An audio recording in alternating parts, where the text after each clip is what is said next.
Assalamu alaikum students, how are you all? Hope you all are fine at your home. I am your Urdu teacher and this is your Urdu book. Okay students, now open your books. Okay, page number 23. This is your page number 123. तफ़हीम है आपके पास दरख्तों के फ़वाइद. ठीक है, हम तफ़हीम की reading कर लेते हैं. दरख्त इंसानों के ज़मीन पर आने से हज़ारों साल पहले दुनिया में मौजूद हैं. ठीक है, यानी कि दरख्त हमसे पहले से दुनिया में मौजूद हैं. ये माहौल की हिफाजत की खामोश सिपाही हैं, यानी कि ये माहौल की हिफाजत करते हैं. इन्हें कार्बन डाइऑक्साइड गैस जज्ब करके ताज़ा ऑक्सीजन पैदा करने का कारखाना समझ लीजिए. ठीक है, ये इंसानों और जानवरों को ग़िज़ा फराहम करने से लेकर साया फराहम करने तक बेइंतहा फ़ायदेमंद हैं. जानवरों, परिंदों, कीड़े मकोड़ों की रिहाइश भी इनमें या इनके साए में होती है. इसके अलावा इनके कुछ फ़वाइद ऐसे भी हैं जिनके बारे में हमें बहुत कम मालूमात है. मसलन जिन इलाक़ों में बड़ी तादाद में दरख्त मौजूद होते हैं, इस इलाके को सैलाब का ख़तरा बेहद कम होता है.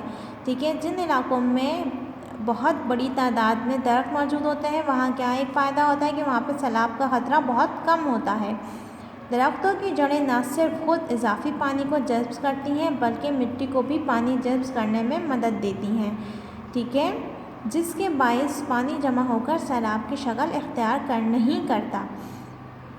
ठीक है, दूसरा फ़ायदा क्या है इसका? जिस तरह दरख्त सैलाबों के तहफ़्फ़ुज़ फराहम करते हैं, इसी तरह से ये कहत और खुश्क साली से भी बचाते हैं. यानी कि अगर दरख्त जो है वो सैलाबों को से तहफ़्फ़ुज़ तो करते हैं, ठीक है, यानी कि वो सैलाब आने नहीं देते, लेकिन इसी तरह की ये कहत और खुश्क साली से भी बचाते हैं. यानी कि उस जगह पे वो कहत होने नहीं देते और खुश्क साली भी नहीं होने देते.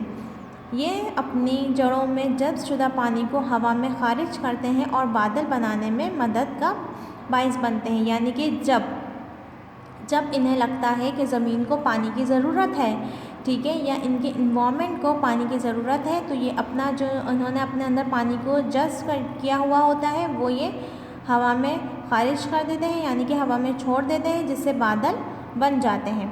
ठीक है, दरख्त की जड़ें ज़मीन की मिट्टी को रोक कर रखती हैं, जिसकी वजह से ज़मीन का कटाव या लैंड स्लाइडिंग नहीं होती. ठीक है, किसी इलाके में दरख्त की मौजूदगी से ज़मीन बंजर नहीं हो पाती. दरख्त मिट्टी और ज़मीन को मुसलसल पानी फराहम करते रहते हैं. ठीक है, जिससे ज़मीन की ज़रख़ेज़ी में इजाफ़ा होता रहता है. ये बात भी अब मालूम हो चुकी है कि दरख्त की शाखें और पत्ते किसी जगह पर मौजूद पुरशोर आवाज़ को अपने अंदर जज़्ब करने की सलाहियत रखते हैं. यानी कि अगर हम बहुत ज़्यादा शोर वाली जगह पर, यानी कि अगर वहाँ पर दरख्त हो और वहाँ पे बहुत ज़्यादा शोर हो रहा हो, तो ये एक और काम करते हैं कि उस शोर को अपने अंदर जज़्ब कर लेते हैं और आगे जाने नहीं देते. ठीक है, तहकीक से एक हैरत अंगेज़ बात हमें ये मालूम हुई है कि जिस मकाम पर ज़्यादा दरख्त मौजूद होते हैं, वहाँ के लोग ज़्यादा सेहतमंद होते हैं. ठीक है, ज़हनी और जिस्मानी सेहत बेहतर होने के साथ इनकी सोचने और सलाहियतों की में भी इजाफ़ा होता है. यानी कि ज़हनी और जिस्मानी सेहत में तो बेहतर होती है, लेकिन सोचने की सलाहियत में भी इजाफ़ा होता है.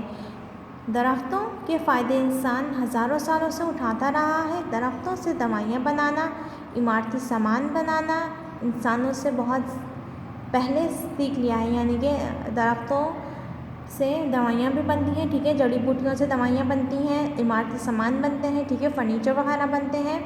ये काम इंसान ने बहुत पहले ही सीख लिए थे. ठीक है, दरख्त हमारे दोस्त हैं. इनके पत्ते, शाखें, तने, जड़ें, गर्ज़ हर हिस्सा हमारे लिए किसी न किसी तरीके से फ़ायदेमंद है. ठीक है, इंसान का ये काम है कि जो दरख्त मौजूद हैं इनकी हिफाजत करें, मज़ीद दरख्त लगाएं और इनकी देखभाल करें. ठीक है, ताकि ये दुनिया हमेशा की तरह सरसब्ज़ शादाब रहे और इस सरसब्ज़ी और शादाबी हम सब पर शादाबी रहे. ठीक है, यानी कि अगर दरख्त सरसब्ज़ रहेंगे तो हमारी ज़िंदगी भी सरसब्ज़ रहेगी. ठीक है, क्योंकि वो हमें बीमार होने नहीं देंगे.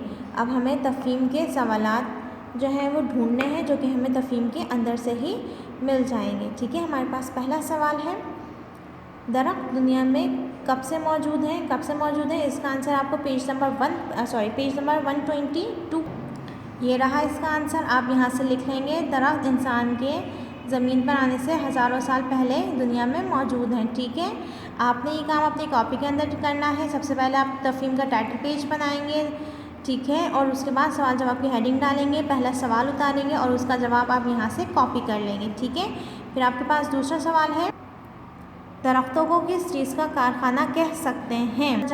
इसका जवाब भी आपको पेज नंबर 122 पर मिलेगा। यहाँ से इन्हें कार्बन डाइऑक्साइड गैस जब्स करके ताज़ा ऑक्सीजन पैदा करने का कारखाने के बाद क्या लिखेंगे? कह सकते हैं। ठीक है, इसका दूसरे सवाल का आंसर आपको यहाँ से यहाँ तक है।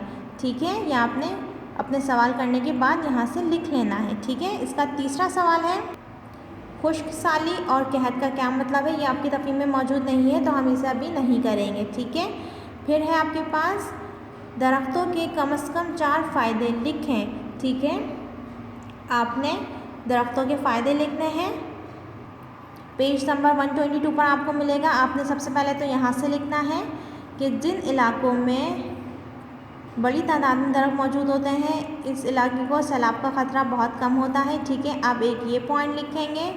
ठीक है, दूसरा आप पॉइंट यहाँ से लिखेंगे कि दरख्त, यहाँ से आप कहाँ लिखेंगे? दरख्त, यहाँ पर आप कर देंगे दरख्त कहत और खुश्क साली से बचाते हैं। ठीक है, ये आपका दूसरा पॉइंट आ गया। ठीक है, तीसरा यहाँ से लिखेंगे दरख्त की जड़ें ज़मीन की मिट्टी को रोक कर रखती हैं, जिसकी वजह से ज़मीन का कटाव या लैंड स्लाइडिंग नहीं होती। ठीक है, 3 मिल गए आपको यहाँ पर। और चौथा है कि दरख्तों की मौजूदगी से ज़मीन बंजर नहीं हो पाती। ठीक है, आपको 4 पॉइंट यहाँ से मिल गए, पहला पॉइंट, दूसरा, तीसरा और चौथा। ठीक है, अभी आप यही 3 सवाल करें।